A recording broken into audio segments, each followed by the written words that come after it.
प्यारे प्यारे दोस्तों, प्यारे प्यारे बच्चों, बंधुओं, बहनों, आप सबका स्वागत है मेरे चैनल वीथी का शिव अध्ययन पर। चलो करते हैं अध्ययन RTI CRTI 102 कोड वाले paper BA second same UOU के लिए, जो है आपका 10 मार्च को। तो देखिए, ये पूछ रहा है जम्मू और कश्मीर सूचना का अधिकार 2009 में कितनी धाराएं हैं। तो बच्चों 28 धाराएं हैं। यह अब तो खैर ये चेंज हो चुका है 2019 से। तो जो पूरे भारत पर अप्लाई है वही RTI एक्ट इस जम्मू और कश्मीर पर भी अप्लाइड है बच्चों। तो देखो, इसकी व्याख्या पढ़ लेते हैं। The Jammu and Kashmir Right to Information Act 2009, which was in place before the J&K Reorganization Act 2019, मतलब जो 2009 का RTI एक्ट था, कब से पहले? J&K रीऑर्गेनाइजेशन एक्ट जो 2019 का आया उससे पहले। उसमें कितने थे? Consisted of 28 section organised into 5 chapters, और ये 28 सेक्शन जो थे वो 5 चैप्टर्स में थे। Note the since 2019 the Central RTI Act 2008 now applies to the Union Territory of Jammu and Kashmir। बच्चों क्या बोल रहा है? Note that the since 2019 the Central RTI Act 2005 now applies to the Union Territory of Jammu and Kashmir, जो कि मैंने आपको बताया जब से रीऑर्गेनाइजेशन एक्ट आया है 2019 का बच्चों, तब से क्या है? वही जो यूनिफॉर्म सेंट्रल एक्ट है, सेंट्रल RTI एक्ट 2005, यही पूरे जम्मू एंड कश्मीर पर प्यारे प्यारे बच्चों अप्लाइड है।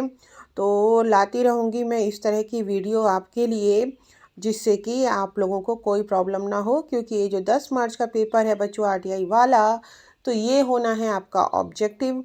तो ऑब्जेक्टिव में आपको थोरो नॉलेज ज़रूरी है। और जैसे कि मैं बार बार कहती हूँ, आप अपने जीवन में रिएक्टिव सोच की जगह प्रोएक्टिव सोच बनाएं। क्योंकि एकदम से एग्ज़ाम में आपको इतना तैयारी का टाइम नहीं मिलेगा कि आप ऑब्जेक्टिव के लिए तो पॉइंट टू पॉइंट, एक एक पॉइंट की जानकारी होनी चाहिए।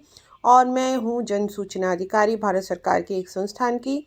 तो आप मेरे ऊपर विश्वास कर सकते हैं कि मैं आपको जो भी पढ़ाऊँगी वो सही ही पढ़ाऊँगी। बच्चों रही बात असाइनमेंट की, तो असाइनमेंट में बहुत ज़्यादा समय नहीं लग रहा है बच्चों। आप 15 तारीख बिल्कुल सिर पर आ गई है। तो मेरी सलाह यही है कि आप लोग अपने असाइनमेंट को सीरियसली लें और कर लें। और 1-2 नंबर तो मुझे लग रहा है बच्चों कटना जैसे ज़रूरी ही है। आपको क्या लगता है? क्योंकि कुछ क्वेश्चंस के आंसर मुझे खुद असाइनमेंट में गलत लग रहे हैं। जैसे कि एक क्वेश्चन है लैंग्वेज के ऊपर कि RTI के लिए क्या लैंग्वेज होनी चाहिए। देखो बच्चों, वैसे तो सेंट्रल ऑफ इंडिया में तो क्या है, हिंदी और इंग्लिश दोनों हैं, लेकिन जो भी राज्य हो उसकी भाषा भी मान्य है। तो असाइनमेंट में तीनों ऑप्शन दिखाई नहीं दे रहा, या तो हिंदी या इंग्लिश, या फिर हिंदी इंग्लिश, क्षेत्रीय राज्य की भाषा का तो ऑप्शन ही नहीं दिखाई दे रहा है। तो तीनों भाषाओं का ऑप्शन भी देना चाहिए। इसी तरह के असाइनमेंट में मुझे कई गलतियां लगी। ऐसे ही संस्कृत भाषा वाले में भी, जहां लक्ष्मी जी के बारे में पूछा गया है, वहां पे भी ऑप्शंस में गड़बड़ियां हैं। तो क्या एक असाइनमेंट भी सही से नहीं क्वेश्चन पेपर और उनके आंसर अरेंज कर सकता है UOU? तो बच्चों बहुत सी खामियां हैं अभी UOU में, जिसको उसको ध्यान देने की आवश्यकता है। इसी तरह की जानकारियों के लिए बने रहिए मेरे साथ। और RTI के पेपर में तो बिल्कुल चिंता ज़रूरत नहीं है। मेरा मिशन है आपकी फर्स्ट डिवीज़न लाना, और मैं एक जन सूचना अधिकारी हूं बच्चों। तो RTI के लिए आप मेरे ऊपर बिल्कुल डिपेंड हो सकते हैं। तो सब्सक्राइब कीजिए, लाइक कीजिए, शेयर कीजिए, और इस वीडियो को जो है ज़रूर से ज़रूर हाइप करें। धन्यवाद। Thank you very much.